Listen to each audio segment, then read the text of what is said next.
this is a really important part when it comes to do's and don'ts for a meniscus tear. The importance of keeping the vertical shin.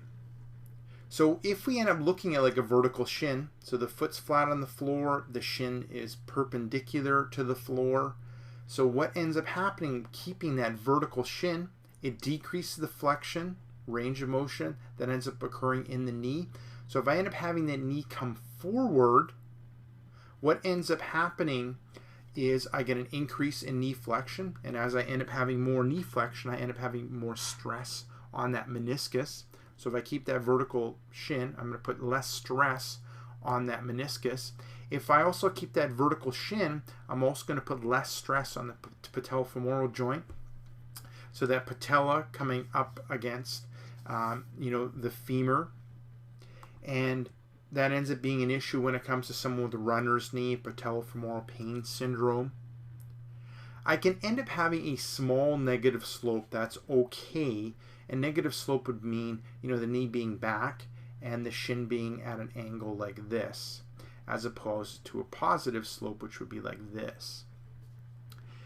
Another thing is, if I end up looking at this paper, if my center of gravity ends up being neutral when I'm doing like a squatting movement, so relatively over my feet, I end up having a balance between the activation of hamstrings and quadriceps. If I end up shifting my center of gravity more anterior, I end up having an increase in the hamstrings, which ends up putting more stress within that knee joint. Also, if I end up moving in that anterior center of gravity shift, that ends up creating more of a positive slope in the shin, and what I end up having is more of a weight shift occurring in that femur, creating more compressive forces occurring in that knee joint because my weight is wanting to slide forward. Now, if I end up moving my center of gravity more posterior, like I am in this picture, vertical shin, center of gravity is more posterior, I get less hamstring activation. So I'm getting less, shear occurring in that knee joint. And then one other thing, and this exercise is, I really do enjoy this exercise when it comes to the knee, specifically meniscus tear or meniscus injury. And I'll end up going through this in detail more in the exercise part of the a meniscus tear solution program. Other important thing is, the meniscus is a secondary stabilizer for the ACL. And, with the hamstrings being activated, it ends up pulling on, pulling on the knee and creating more compressive forces happening within that knee.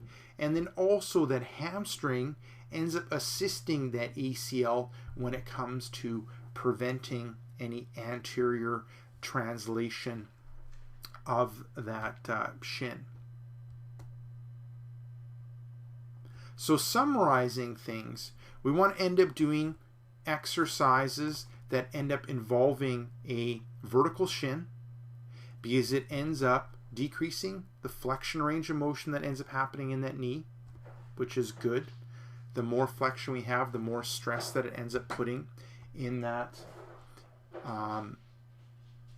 knee joint. Puts less stress on the patellofemoral joint, which is good. And then we're looking at having like a weight shift more posterior to decrease hamstring activation, and then also to prevent any type of that weight shift forward, positive vertical shin, leading to more shear occurring in that knee joint.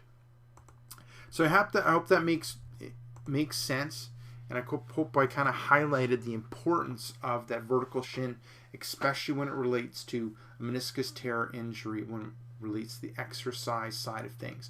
So we'll kind of continue on with the do's and don'ts for meniscus tear.